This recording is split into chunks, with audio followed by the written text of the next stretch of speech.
dhici karta laakiin waxaan ciyaar ku galay ma aha soo aad garmays waxaan ciyaar uga soo noqonayana ma aha Somaliland jiritaankeedu waxagaag professorkaas aad noo sheegtay oo Cambridge wax ka dhigay wuxuu bedelay dhaqaalihii iyo nidaamka uu shaqeynayay bedelay وجد سؤال دقالو شغلكم لهين فعلا إن ذي فانتين ونجعلهم ما نوصل أورانين إنجلندية ومحلها إنجليز كاسكتلند يو أيرلند يو محل هذا ويلز يحكى لك أنا متبقونها أوجد موصلين دقالي هجوم كوصل عي نظام كيكون شغالين وبدلي شغلكم لهن سؤال كويدي سؤال شيء واحد كذا تي أما إبستي أما سبب الشيء أساسكي نلاش هذا وحقيب وين كأها oo aha Soomaaliyeed oo 30 sano nagu wacdinaysay adduunka dhan u sheegaysay oo umada aad u sheegaysay hadii kaas aad iibsan kartid ama kaas aad bedeli kartid professorku muxuu kale u bedeli karaa that is the question aniga su'aashaydii jawaabteedii aniga ma fahmin adoo raaliga ah waxaan ku yiri Keynes noloshiisa wuxuu yahay يا فندمنتال واحد تاريخ يسدد فندمنتال واحد سو دغلميس دغالka lagu soo qaadana markuu tabdiisha keenana ilaa maanta dagaalkaas uu socda almost 60 years 70 years later uu socda anu waxaan ka hadlayaa whatever principle wa aqeedada hoose waxaad aaminsan tahay markay bedelmayso soo dagalamis in a simple sense anigu Soomaalinimo kama tagin baan ku كمان خلينتها تواد سؤال هذا دي بدقيس أنا Soomaalinimo كمان تك إسلامنimo كمان تك waxaan ka tagay siyaasadda Soomaalidu ay ku wada dhaqmaysay ee jamhuuriyadda Soomaalida wixii la oran jiray sida ay ahayd xukumi jirtay baan ka tagay jamhuuriyadda Soomaalida wixii la oran jiray maxaa la maysan jamhuuriyadda Soomaaliya adduunka u aqoonsanayn wali anigu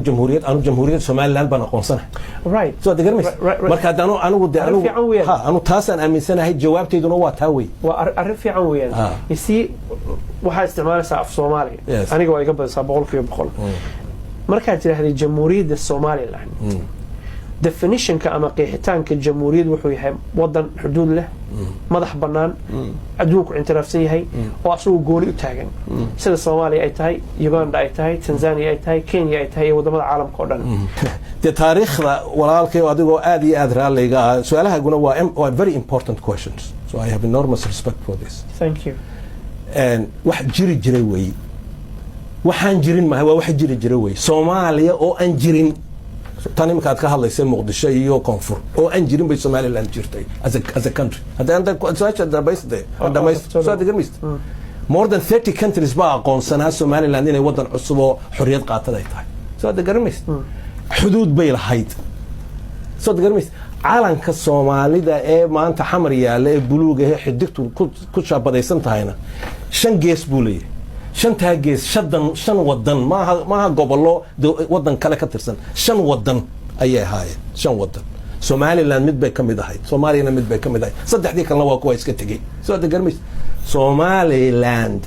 shaqo goonihi kama saarna in la isku hayo Soomaali shaqo goonihi kama saarna taasi waa wax loo siman yahay way soo dhagarmays maalinta la weydiiyo waan hadal baan ka jeesay intii investment la gelinayna waan gelinay hadaan nahay reer Somaliland caalankaas ka marxaatay inaan wadan gooni ahayn caalankaas ka marxaatay maxaan ku raahay in adduunyada aqoonsanay wadan gooni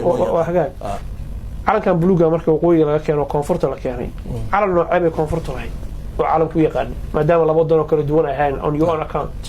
xisbiga SYL caalan buu sameeyay xisbiga SYL xisbiye kale ayaa jiray Somaliland iyo maxaan ku raahay Italian Somaliya xisbiye kale ayaa jiray حسب كمان لا عالم نوعين لهاي عالم كو قنصيه ده جوابت مياد يسين وقت قد واحد رال نوع بروفيسور waxaan rabaa inaan ogaado calan baan keenay baa leedahay buluug waa 5 xidigood buu leeyahay hadii adigu aad dawlad ahayd hal calan leh 5 dawladood kala duwan lahaa dawladaha kala calamadoodii